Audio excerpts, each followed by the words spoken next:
Let's talk. Charles Brown. 168 songs of hatred and failure is a history of the Manic Street Preachers, described as a forensic exploration of the composition and recording. It is by respected broadcaster and journalist Keith Cameron. Delighted to say that Keith joins me live on the line now. Keith, good morning to you.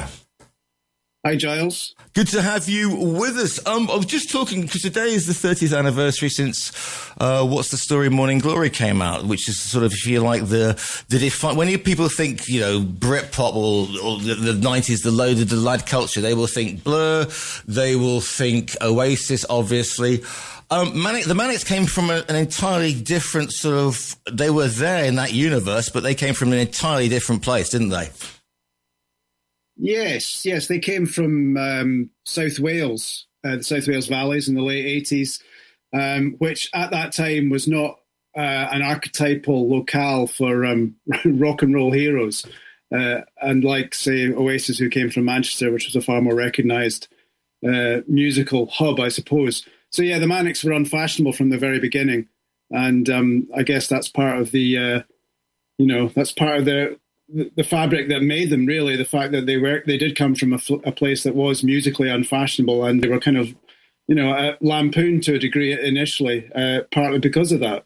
And one of the things as well is when they probably first came into your orbit, they were a four-piece, and they were sort of an angry four-piece. I mean, that's what the band is called. I mean, we've got the famous carving for real into the arm story, etc. So, when they first arrived, people thought, well, this is kind of retro punk, or they had to really sort of prove themselves, because they just seem to be not a tribute band, but you know where I'm coming from this one, Keith.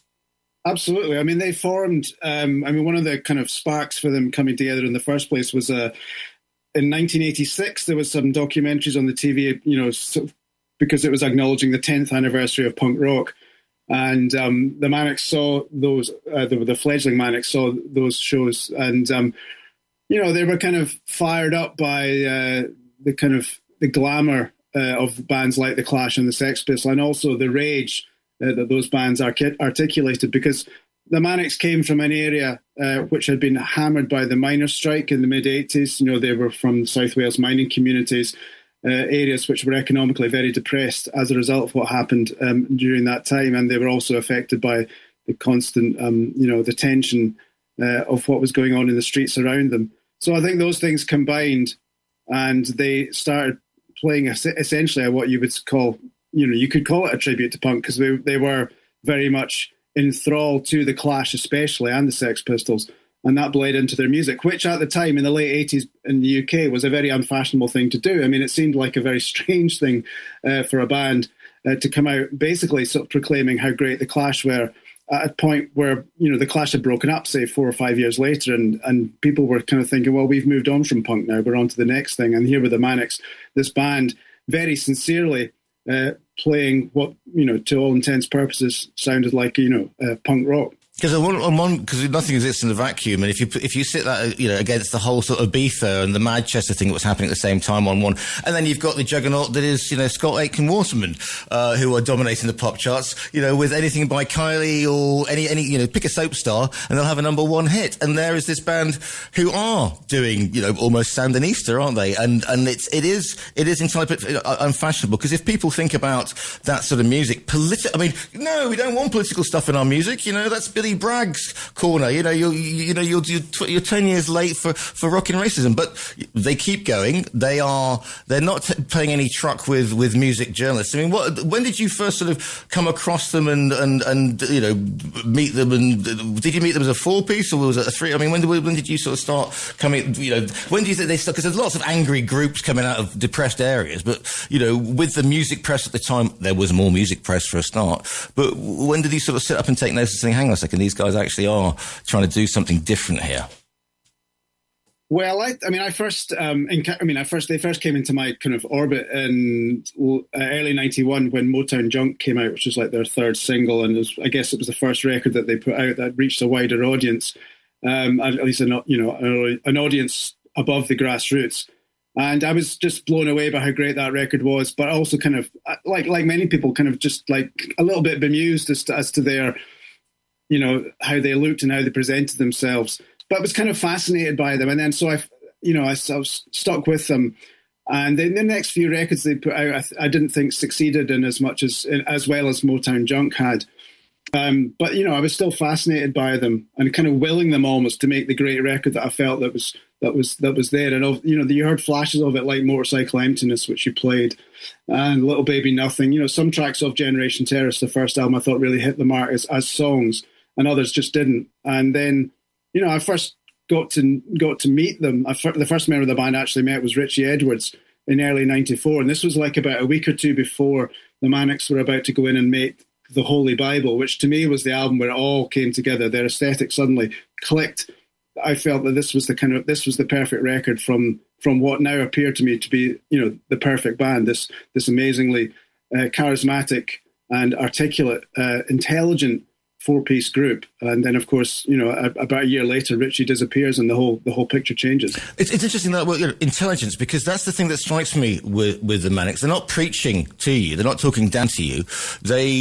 They don't demand, but they assume that there's an intelligence that you bring when you're listening to the records. Doesn't mean you need a degree in whatever, in politics, but they assume that you're aware, that you're quote unquote woke, that you know what's going on in the world, and they're empathetic enough to sort of say, okay, well, as I say, tell me your truth, and we reflect that in the songs. Which again, other bands were talking about, going out to the pub and singing England songs and pulling birds, quote unquote. So it's a totally different path, and that's what makes them so interesting. Before, obviously, the 4 turns to 3. Well, indeed, and I mean their intelligence. They didn't talk down to their listeners, but they kind of expected you to. To follow the clues that they were laying within the music. There was lots of references to politics and history and culture, philosophy in their songs and on their record sleeves as well. And they were kind of a throwback in that sense when, in the 70s and 80s, bands would engage in the music press and talk to the fans, through that medium. And as the music press kind of, the 90s were kind of the last great hurrah of the music press being an influential medium, I think. And the Manics were kind of riding that cusp, riding that wave. And as you say, in spite of the prevailing culture around them at that time, which was, girls and boys, let's go down the pub and let's all have a good time. And they were painting a far more, I think real, picture of the world, which, where nothing was that simple. And when Richie disappeared, they had to find a new voice, and the new voice that they found was primarily articulated around the lyrics of Nicky Wire, who previously had written in collaboration with Richie, and now he was writing primarily himself.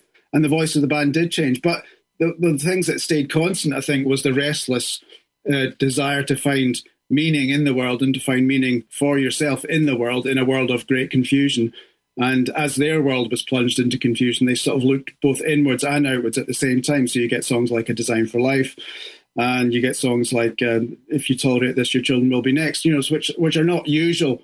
They're not typical rock and roll subject matter, but nonetheless, the Manics proved that you could write intelligently about, real issues and real things in the world, and people would still connect with them because those were huge hit records. Yeah, and then also the sound, the whole sound. That album, everything's has just got a huge sound to it. I mean, I wouldn't say wall of sound, but when Design for Life comes in, because there's that sweep, which so then they've got the intelligence lyrics, the Spanish, the International Brigades in the Spanish Civil War, etc. And yet there is the, I don't know, I wouldn't say radio-friendly playlist, but you see where I'm coming from. The level of production is also, or the sound is also, the sweeping strings, etc. Yes, James Dean Bradfield's kind of musical vision for A Design for Life was kind of like, I think he described it to Nicky as it's Ennio Morricone meets REM. To a 6/8 time signature, which kind of is perfect. And there is a lot of that you talk about the wall of sound. I mean, that phrase is associated with the production of the 60s productions of Phil Spector. And obviously there's elements of that in there too. Although it's funny, when I was listening back to, I had to go back and re-listen to a lot of the music that I was really familiar with, obviously, but had to immerse myself in it again. And I was struck by how raw a lot of Everything Must Go is. I mean, it has the strings on it too, but there's a kind of, the producer of that album, Mike Hedges, he was going for what he called a sort of a kind of produced trashiness in the sound. And I think that really captures exactly what they got with that record. So there's quite, it's lush in certain aspects, but it's kind of gritty and powerful, and it fitted perfectly in with the prevailing sounds of the time, whilst at the same, which i.e. Britpop, whilst at the same time standing to the side of all of that sort of stuff. So they had great respect for Oasis. They were big Oasis fans, and they toured with Oasis. They played with Oasis at Nebworth. They were the only one of the support bands that played both nights at Nebworth. So there was a mutual respect there between those two. And so, and those records, I think, still stand up today, and not many of the records of that era do. Because it's the intelligence, it's the production, and it's also because you can take some of the songs on different levels. Some of them are sing along. You can drum it on the dashboard of the car, and yet listening as you do 30 years later, they're great songs, but they've also got a hidden, as I've said before, the intelligence behind them, which makes them. It's almost a sort of the insidious attraction of the songs. Yeah, you can. I mean, there, all their songs are about something, and you can always go to them and find out more things, and you can listen. That's a measure of a great pop song. It's multifaceted. You can listen to it on the surface level, but the greatest songs, there's something going on beneath the surface, and the Manics very much that's very much one of their great attributes. When you talk to the Manics, when you interview, because you've got the cooperation on this book as well, but I mean, are they personable? Because you kind of think everything would be full on. You can't crack a joke, etc. And it's all very. You have to go in carrying tomes of Kant, etc. When you walk into the room, and Nietzsche and that whole sort of thing. Yeah, I totally understand what you're saying there. And the first time I met them, which was in the first time I interviewed them, which was in sort of mid 1994. So this is just prior to the Holy Bible coming out. And I interviewed James and Nicky then, and I was a bit, conscious of that fact. It's like, I've done my homework. I hope I've done enough homework. My God, what if they catch me out within the first 5 minutes about my inadequate reading of Michel Foucault? And but literally within 5 minutes, we'd covered the Skids, Joy Division, Ian Botham, and what the prospects for Tottenham that season were. Because Nicky's a Tottenham fan, they were massive cricket fans. I was a massive cricket fan. I was a massive Skids fan. So we were connecting on all these levels that maybe I hadn't initially suspected we might get down to. But and this has been a constant throughout our conversations over the decades, and very much when I was doing the interviews for this book. I mean, it was Nicky would meet me at the at Newport train station, drive me to the studio, we'd get the coffee on, we'd have huge digressive conversations about crisps. And James was offended by my penchant for ready salted crisps. He said, "Keith, why would you even bother eating a ready salted crisp? You've got to at least have salt and vinegar." But surely there are variations in the composition of the aforementioned salt and vinegar. So you can't. Whereas the ready salted, the most honest crisp of the oeuvre, shall we say, is it does what it says on the tin can or packet in this case, Keith. Well, indeed, but I thought it could be that's the Ura crisp, as it were. But no, I was wrong. And James is quite the gastronome, and I think he at the very least you should throw some flavour in there. So there's I know that Nicky once said when they were writing some song that we talk about in the book, I think it was La Tristesse Durera. He was saying people think of us as po-faced Marxists. But so they were looking for something, to transcend that, or to give people a fuller flavour of what they're like. And as people, they're very much they are certainly not a one-dimensional group, and they're not one-dimensional people. But with La Tristessa, they're not going, oh look, we're art students, and therefore we'll drop in a few, French philosophers or whatever. I mean, that was there's a soul in there. There is that, they're believing in this stuff. It's not it's not sort of intelligent signaling, or I'm going to drop in a Dali reference or whatever. This, again, it comes from being well read, being informed, and getting that out there, because kids would have won, well, okay, so what's this from? And then maybe they've gone off and gone to a library or an encyclopedia, pre-internet kids, and read the work. Indeed, and that's they're a portal into different worlds. And yes, I mean, that song's a good case in point. I mean, the hook there, La Tristessa Durera, comes from Van Gogh's suicide note, or one of the letters that he wrote to his brother just before he took his own life. But the song itself is kind of about how society treats old people.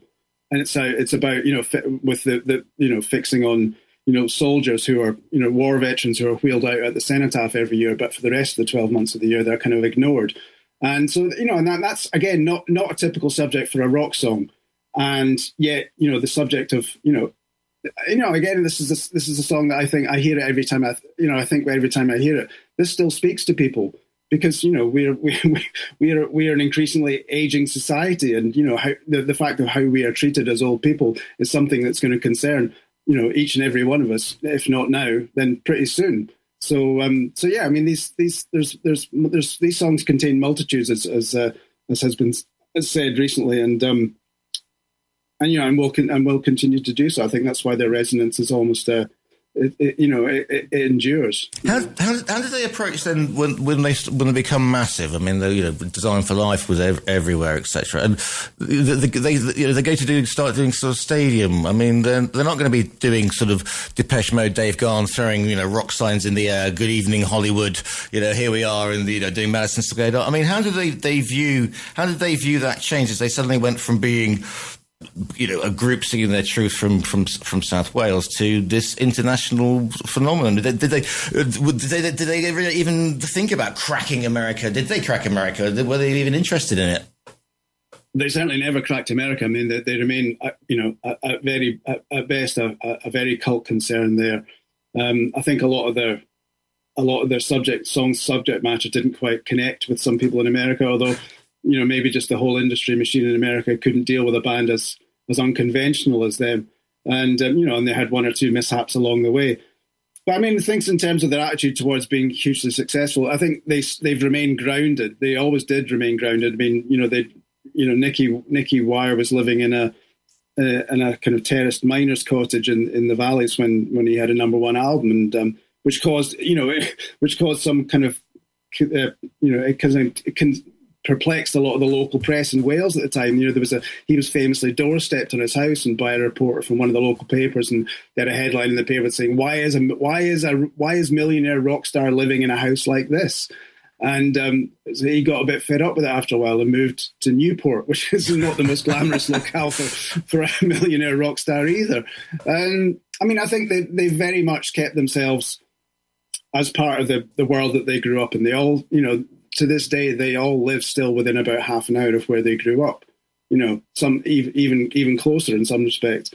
And and when they were playing the Millennium Stadium at the end of the last century, playing to like 62,000 people, they didn't really change the way they presented themselves. They remained the same whilst being able to articulate themselves in an authentic manner. That terrible word, but it happens to be true. And again, I think if they'd done anything differently, they might not necessarily still be around today. So why 168? So I mean, the title is brilliant, but I mean, it must have been. I mean, did you try and get that one past your publisher? 168 songs of hatred and failure. I mean,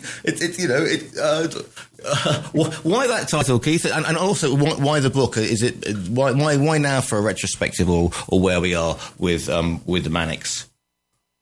Well, the title came from an unused. Well, in part came from an unused album title that they'd been toying with, called 70 Songs of Hatred and Failure, and they didn't use it in the end. I think that maybe somebody at the record company was probably raising an eyebrow, and then because they started out down this road of trying to make an album of 70 songs about hatred and failure. And I think the hatred and failure they wouldn't have any problem with, but they realised that 70 was quite a large number. So they became a more realisable concept of the albums Rewind the Film and Futurology, which recorded more or less at the same time but released separately.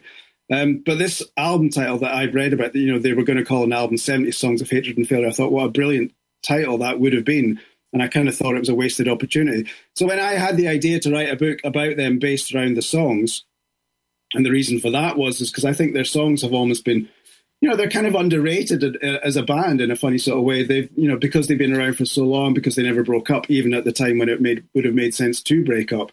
Bands that have that longevity tend to get taken for granted and become part of the furniture. They become almost, ignored, or people just, assume they're always going to be there. And also due to the whole drama that's always surrounded the band and various, incidents like, Richie carving for real into his arm, etc., Richie disappearing, etc., Nicky saying some outrageous thing on stage, etc., etc. People sometimes, because of all the noise and the drama around the Manics, they've kind of overlooked the songs. And I always thought the songs were, ultimately what was great about them and always will be. So I wanted to try and refocus attention on the songs, on the music, as opposed to all the, the tabloid drama.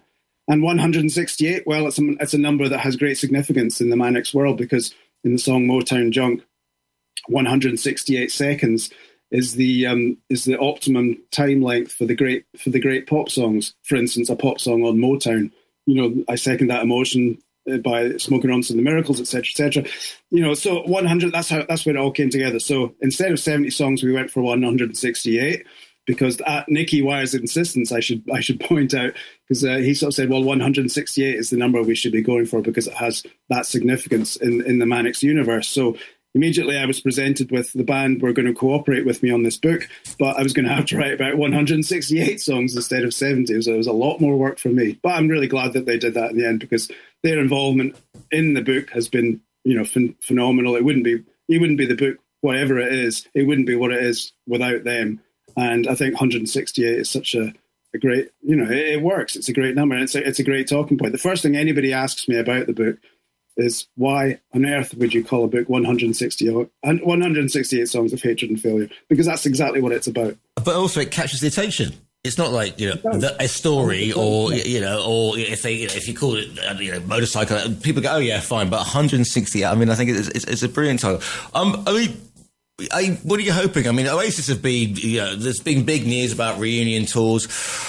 And Manics has never really gone away. They've got, they've kept the fan base in a way because of all the points that we talked about before. So I'm not saying you're hoping people rediscover the Manics, because they've always been there. But it's time to go back and have a second look then maybe at the early stuff rather than the sweeping anthems.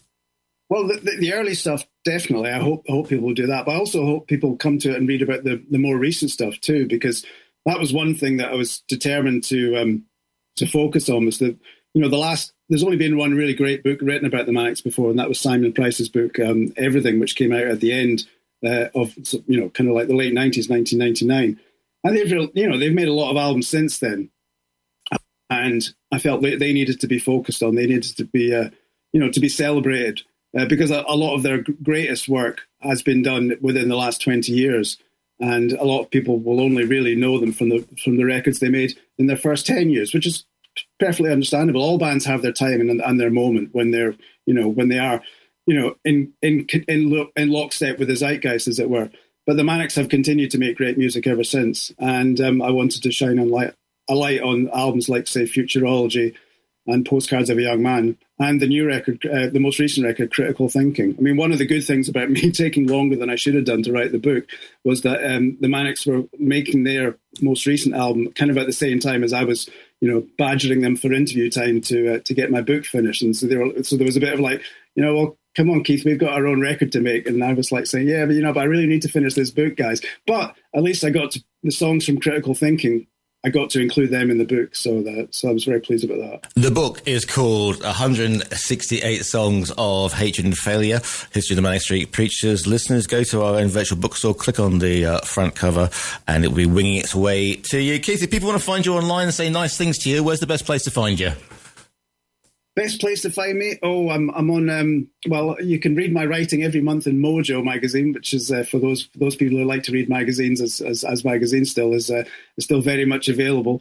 And I'm on Instagram, Ragin Full On, and which is RAGIN FULLON, and I'm on X/Twitter at Keith Cameron 2, and at Blue Sky on the same handle as well. So Keith Cameron 2. So that's where I am. The book is called 168 Songs of Hatred and Failure. Keith, it's been an absolute pleasure to speak to you this morning. Thanks, Giles. I loved it.